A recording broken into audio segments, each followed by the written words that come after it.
back to the Dare to Love podcast. It's Victoria Holloway, your host, and I'm super excited for this year. We have kind of like a great lineup scheduled for 2026, and I just appreciate the feedback that I got on my Instagram. It helped me really decide like what I wanted to do with the podcast this year. And so just to kind of give a brief like update so that you know what to expect this year, there's going to be, one blog a month that will come out on the first Saturday, one podcast a month that will come out on the third Wednesday, and then a newsletter that will go out at the end of the month. That's going to have some digital downloads that have to do with the topics that were discussed in the blog and the podcast from the month. And I think it's going to be really fun, and it's going to give me like a creative outlet. And it's just going to be really fun to put those together for you guys.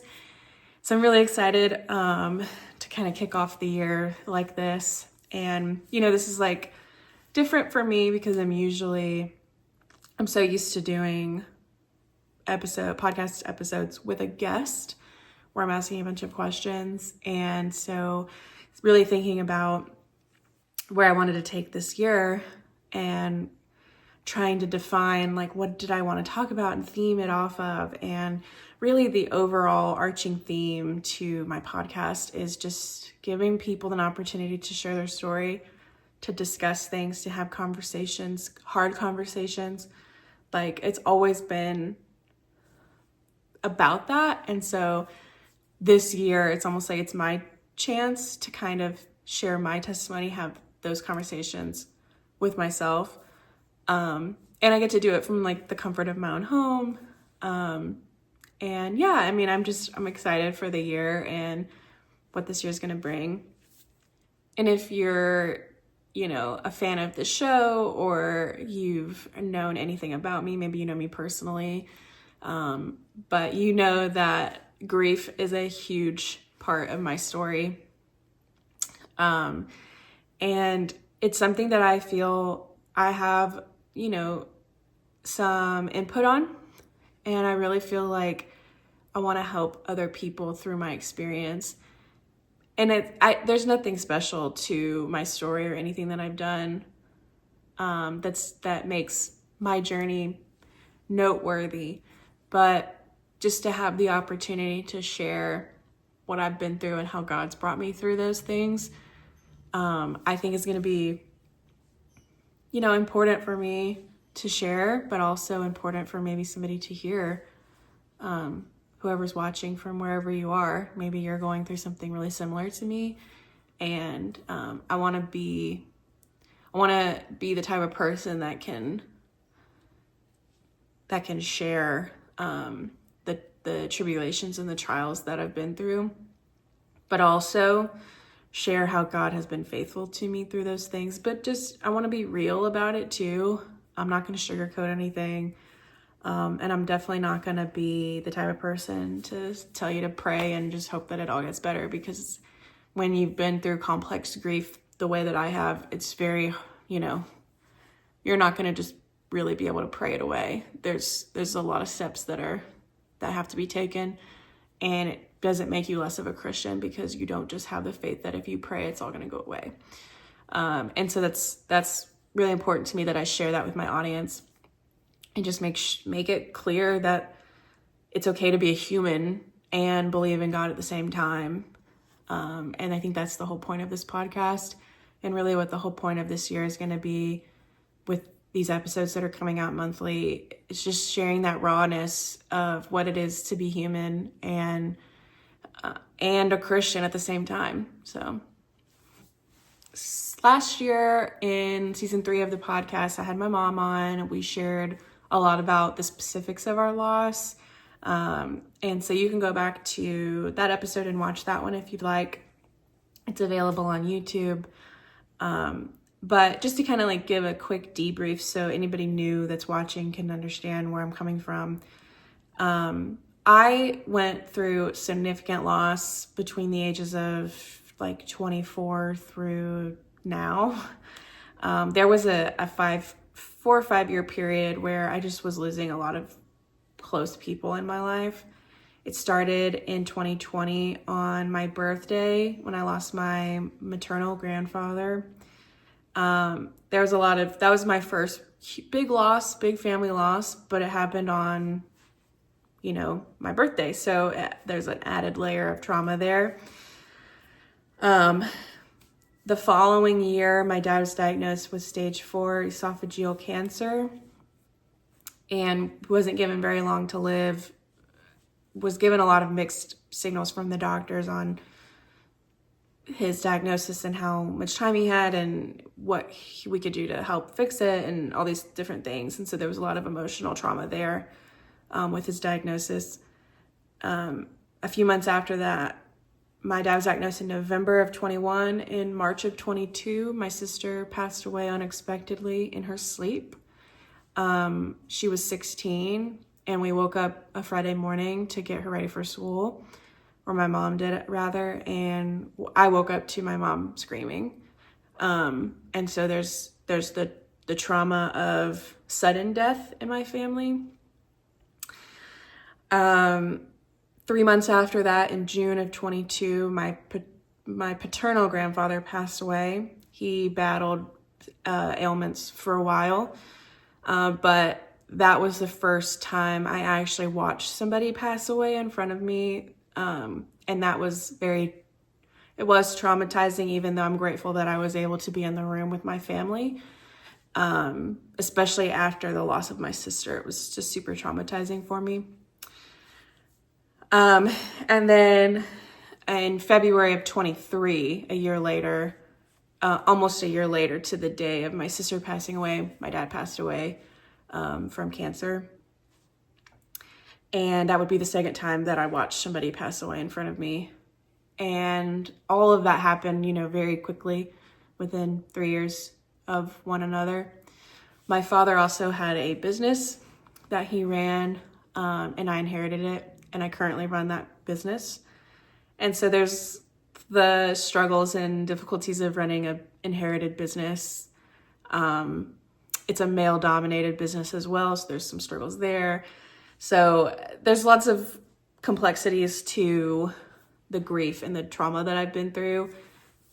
And there's definitely a lot of imposter syndrome here for me, because it's like there's that feeling of, well, who's gonna care? Like, who cares about this girl's story? But at the same time, like, I have been through so much, and I truly feel like I've learned so much about myself through this grief journey. I would take it all back if I could. I would obviously want my family here with me. But I've learned so much that that is the reason why I feel inclined to share what I've been through with an audience. One of the things that I wanted to talk about today was just like the stereotypes of grief and kind of the misconceptions and the myths behind grief and what that looks like for each individual person. First of all, grief affects every part of your body. It's not just emotional, it affects your physical, it affects your mental. There are layers to grief that it affects, every relationship that you have with any person. Grief affects that. And so I noticed in myself a lot of feelings, and it can be too much to even define in the moment. I think hindsight, you're able to look back and go, okay, this is what I was feeling, and you can understand it a little bit more. In the moment, whenever if somebody has just recently passed away and you're still in the rut of that, you're probably not going to be able to define a lot of the emotions that you're feeling. And it's very frustrating, because if you're like me, you just want to fix it and feel better. And truly, it's impossible to do that. You can't just fix grief. It is something that you have to live with. And so really the myth to break down is that you don't really get over it. You learn to live with it, and learning to live with your grief is different for each individual. And so it's really important that you as an individual take the time that you need to process the grief that you're experiencing, and learn how you personally need to deal with your grief and live with your grief.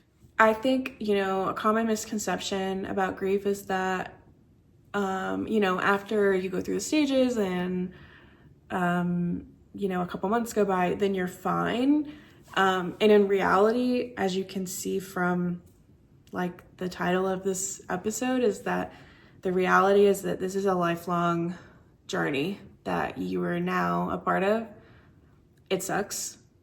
It's not a club that we want people to join, but unfortunately, it's a club that many of us will experience in our lifetimes. And you're very, very lucky if you don't have to join this club. But it is a lifelong journey that each of us have to take. It does affect parts of our body differently. I experience not just emotional symptoms. Obviously, there's a lot of emotion involved in loss. But I experience physical symptoms as well as spiritual symptoms. Physically, I had a lot of physical ailments to the stress and the trauma that I had experienced that went on for years, because this started in 2020. And then, when my father passed away in 23, there was so much complexity to the grief that I had been through. I was dealing with so many physical ailments at this point. Appetite loss, and then appetite overload. I couldn't sleep. I had, chest pain, heaviness in breathing, or struggled to breathe, headaches, tension headaches, stomach aches, you name it. You just can't even calculate how stress impacts your body. I think it's really important that you're very patient with yourself and kind to yourself, because your body is going through, your body is trying to process the stress of grief. And we don't always know exactly what's going on. Why does my back hurt all of a sudden? You have no idea the way that stress manifests into your body. And so it's really, really important to be kind to yourself and not try to push yourself too hard when you know you shouldn't. And at the end of the day, you're the one in charge of your body. So just making sure that the thoughts that you're having about yourself are kind and patient, and the way that you treat your body is kind and patient. What you put in your body is showing yourself that you're being kind to yourself. There are, just ways that you can show kindness to yourself, I think is really, really important, especially as you walk through a grief journey, because there is this extra added layer of stress on your body. And not everyone's going to understand that. Not everyone's going to understand that you didn't sleep last night because you couldn't stop thinking about A, B, and C that happened with your loved one, and you're not mentally prepared to get up at 5 a.m. to go work out and exert so many calories when you haven't slept in 2 days because all you can think about is this particular thing. And these are real life things that people go through. And when you can stop living for other people and what other people are going to think and yada yada, and you start thinking for, how can I be kind to myself today? Maybe it's not doing my normal routine, but I can change it up and do this instead. Being kind to yourself in that way is going to be really important in the physical aspect of your grief journey. Something that I also want to make very clear is that if you have just recently lost somebody, a lot of the go-to fixes for you in the midst of your grief, unfortunately, they're just not going to work. your body and your mind need time to process what has happened. And if you're still in shock, which you might be in for a while, it's going to be really hard to apply a lot of the fixes that you see on Pinterest and TikTok and like all these things about grief or mental, like trying to get over like the mental stuff. If you're still in shock, the best advice I can give you is to try to find a therapist that you can talk to, a counselor that you can speak to, that somebody that is qualified to help you is going to be probably your best option. You definitely don't have to be alone. But a lot of the pressures that we put on our everyday to go exercise and eat right and journal and go to church and pray and like go for a nature walk and all those like fixes for your mental health that people give you when you're in that initial stage of shock, there is really nothing that you can do to kind of ease that. And it's really unfortunate. That's my experience. And just to be as honest as I possibly can, it is a wave you have to ride. You don't have to ride it alone, but it's a wave you have to ride. Spiritually, I had a very difficult time. I would say more so after the loss of my sister than my grandparents, but definitely losing my sister it devastated me spiritually. I had been pretty dedicated to the Lord, even through some church hurt and all these different cultural things that were going on. But losing my sister definitely hit in a way that I wasn't strong enough at the time to confront. Understandably so, right? And one of the things that I, was asked to do early on in like a counseling session that I had went to was to write my lament to the Lord. Write it out, read it out loud to him, give it to the Lord. That's like what churchy people tell you to do. And there's nothing wrong with doing those things. Don't get me wrong. Like there is nothing wrong if you don't need therapy, you don't need medication, you can pray and feel good about, like, I'm thankful for you, and I'm happy for you. But for me, I could not write this lament. I don't even remember what I did write down. It was a very angry letter, and I took it, we were told, read it out loud to the Lord. And there's this place that I have where I would go and pray in my backyard, and there's a cross there in this place in my backyard. And I went out there to try to read this out loud, and I couldn't. And I remember ripping it up and throwing it in the woods, and just staring at the cross, like so angry that my sister was gone. And from that point, I really couldn't pray. It was probably 2 years before I really was able to pray again. And I think I really struggled with just acknowledging God's existence, as well as believing it for myself was not happening at that time. And it definitely showcased in my actions. I think rightfully so, and I'm really grateful that we serve a very kind God that lets us grieve in the ways that we think we need to grieve, and he kept me safe during that time, and I'm really grateful for that. Obviously, hindsight, I would go back and do a few things differently, but in the moment, I grieved how I thought I needed to grieve, and I'm just grateful that the Lord protected me. But I felt very distant from God, and it took, like I said, it took a while before I was really able to pray and talk to the Lord again, to listen to worship music. It took a while. Like I pretty much I couldn't sing about the goodness of God when my sister was dead. My dad was actively dying right in front of me.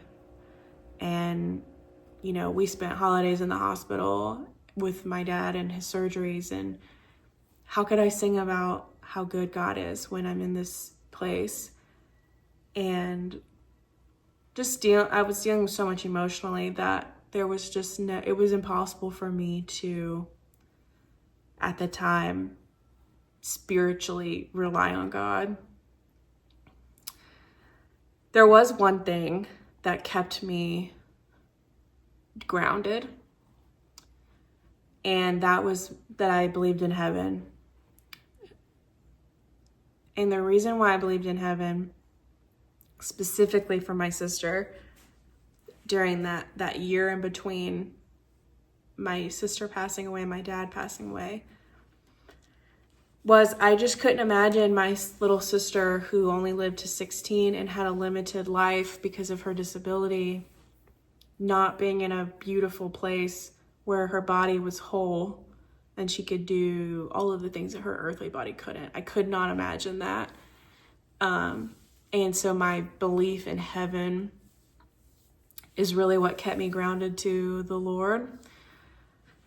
And I call that, that's the mustard seed size faith that sometimes is what gets you by in times of crisis.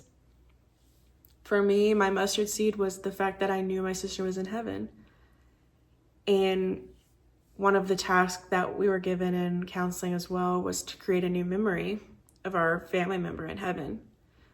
And so I clung to that new memory that I created. I just imagined my sister playing in heaven and in this beautiful field, and she had this beautiful dress on, and she just was so happy and running around and laughing and just enjoying life in heaven. And that is the new memory that I created for the loss of my sister.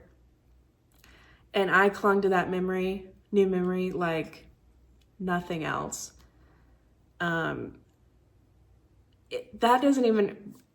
Jesus wasn't in my new memory that I created. It was just my sister being in heaven, and that was the mustard seed that I needed to cling to. And that's what got me by for a very long time.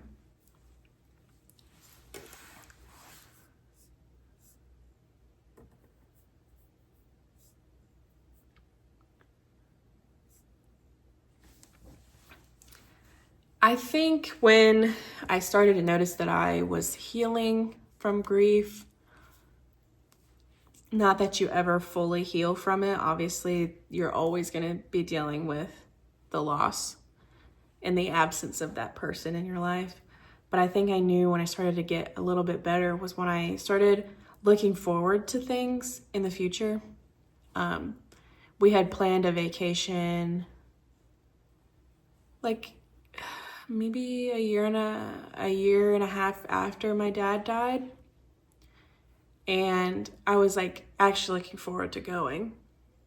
And I remember telling my therapist, like, I'm actually looking forward to this. And she was so excited for me because she was like, that's great. Like, that is a really good sign that you're healing and you're in the acceptance phase of your grief stage. And it struck me because early on, you feel so guilty to enjoy life, to laugh and to do something exciting, to go somewhere that your family never got to go, or to go back to a place that your family always frequented. Like, there is so much guilt that is combined in with grief, that when you're actively able to appreciate and look forward to something for yourself, I think it's a really good sign that mentally you're accepting the loss and you are living for that person. When I do my travels, like, I want to experience as much as I can because I want to live my life to the fullest for my people that didn't get the opportunity to do that. My sister died at 16, my dad died at 57. Like, those are very young ages to pass away. And I want to make sure that I live my life in a way that honors those people, but also I want to experience as much as I can because they didn't get that opportunity to do that. And I don't want to take the days that I've been given for granted. So when you can start looking forward to things and planning things for your future, I do think it's a good sign that you're accepting the loss and you are living, you're not surviving necessarily from meal to meal anymore. You are planning your week out and putting yourself back in the driver's seat. And it's tough because you don't want to be in these positions. Nobody wants to be in a position of loss. Nobody wants to be in a position where you have to sit down and talk about how you lost half your family within a year of each other. Nobody wants to be in these type of situations. So I think the part of grief that you shouldn't feel guilty about is what you need to do in your day-to-day to keep yourself sane and keep yourself looking forward to the future. And whatever that is, if it's spending time with your grandkids, if it's art, if it's, sports, if it's like a hobby that you picked up, if it's traveling, if it's, maybe it's work, maybe you really enjoy work, as long as you find healthy balances for all of these things and you listen to yourself and you focus on your inner healing, that was instrumental for me, was when I started focusing on how, I need to get myself right. That's when I started noticing major differences. Society has made grief about somebody else. But in reality, grief is what happens to the persons left behind, is what happens to us. The death of somebody else who is in heaven and has no more worries, it affects us on earth. It affects our bodies, it affects our mind, it affects our spirit, it affects our emotions, it affects every facet of your life. And so there are warning signs to look out for. Going through grief, it's going to teach you so much about yourself if you allow it. You're going to learn triggers in your body. You're going to learn ailments, what they mean to you specifically, what you can and can't watch on TV that you used to be able to watch that now is too violent or too much. There are moments when nothing is wrong, but you just want to cry. There are days you wake up and you are just exhausted and there is no rhyme or reason why you're exhausted, but you are, and it feels like you didn't sleep a full night the night before, even though you did, and you're just tired. It truly does affect your entire self on all playing fields. And so it's important to recognize those things within yourself and know yourself, and then don't fight this alone. Don't face this giant of grief alone. There are groups, small groups, there are Facebook groups. If you don't feel like going and talking about it, you can join a Facebook group. There are Christian groups, there's Grief Share, there's counseling you can do group counseling, you can do solo counseling. There are a lot of options out there for you if you are struggling right now. I'm available.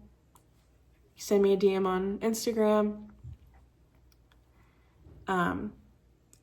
You don't have to fight or face any of this alone. You shouldn't. I hope that you have people in your life that are around you. The fact of the matter is, a lot of people that are in your life don't know what to do. But you will have those nuggets of people that have been through it, that know exactly what to say, and and how to help you. And ultimately, you are the one that's in charge of your body. You're the one that can make those calls for yourself. And so making sure that you put yourself first in this season is going to be really important. Even if you have, it's hard. The thought that just came to mind was like, what if you have small children? And I didn't experience that. I don't have children. So when I went through my loss, I didn't experience, what it was like to take care of young children.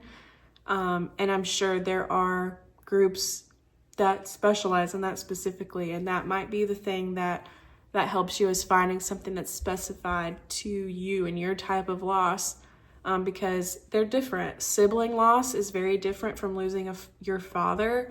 It's different from being a widow. There are, experiences that my mom and I have that are very different, because she lost her daughter, I lost my sister. She lost her husband, I lost my dad. So there's different dynamics and relationships there that you experience different side effects and you experience different things from. And it's really individualized to you specifically. So it's really important that you just take assessments of yourself, of your mind, of your body, taking those assessments and acknowledging when you're feeling a certain type of way about something. And also acknowledging that it's normal to feel that way. And I have a scripture here that I wanted to read that I feel like truly embodies grief in itself. And it's found in Psalm 6, verse 6. Now, Psalms is full of laments. We know it's a lot of verses about grief are pulled from the book of Psalms. But this one in particular, I think, it's very touching. He says, I am worn out from my groaning. All night long I flood the bed with my weeping. And I think about, this is David writing this, who had one of the coolest relationships with God ever in history. Fought a giant. Became one of the greatest kings to ever exist. He had this very cool life. And he was very close with God. And yet he writes that he is worn out from his groaning and he floods the bed from his weeping. And I think what's important takeaway from this scripture is that it's normal to grieve. It is normal to experience the emotions that you are experiencing from the trauma that you have been through.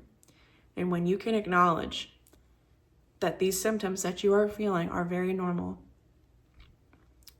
it allows you the freedom to also acknowledge that God is aware of those feelings and he is right in the mix with you, ready to assist, to sit with you, to be with you so that you're not alone.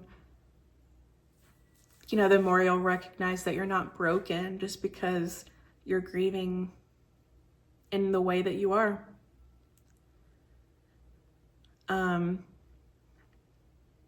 There is no right or wrong way to grieve.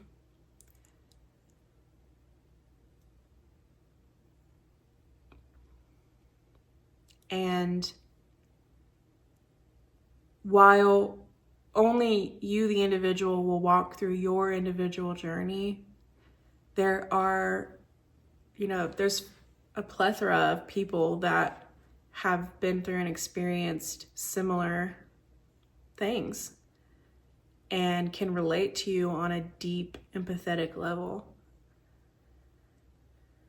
So it's an individual path, but a lot of people are walking in the same direction as you. I think that's really important to be aware of as you walk through this. For me, now, I still have nights and days when I am worn out from my groaning and flood my bed with my weeping. I think that because I've seen God work so many miracles in my personal life since losing my family, it's made him more real to me.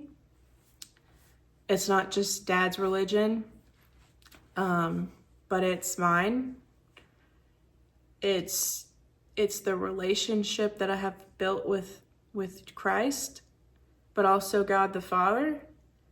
And it's the comfort that I feel from the Holy Spirit and that voice that I call on to help guide me. The closeness that I feel to the Lord now, it is worth the heartache, as tough as that is to say. If selfishly, I would give anything to have my family back, but it would truly be the most selfish thing ever, because they are in the most beautiful place and their bodies are whole and they're not in pain. And they're with Jesus. And I mean, how amazing is that? I can hold on to the rested assurance that one day I'm going to see my family again in heaven. That's what pushes me to live my life every day. And to be faced at such a young age with our mortality definitely changed me as a person. I'm not the same person that I was before I lost my sister. I'm not the same person that I was before I lost my dad. Same with my grandparents. I'm just not the same person. And I'm okay with that. Now that I've had time to adjust to this new reality that I have, I'm okay that I'm not the same person that I used to be. I also acknowledge that it sucks.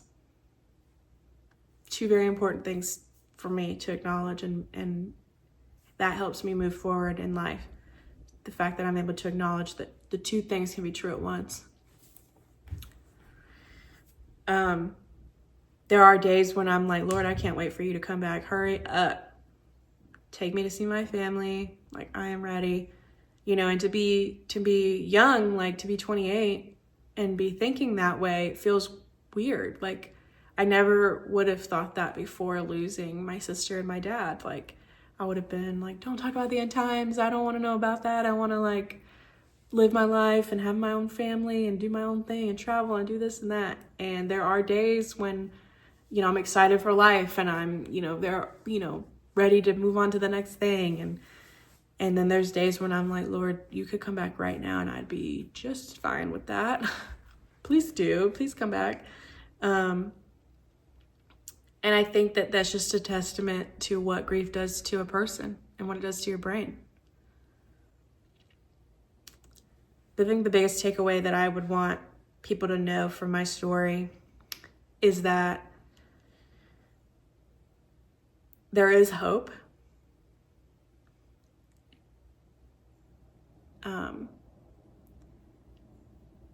It will... The waves don't stop. You just learn how to ride them.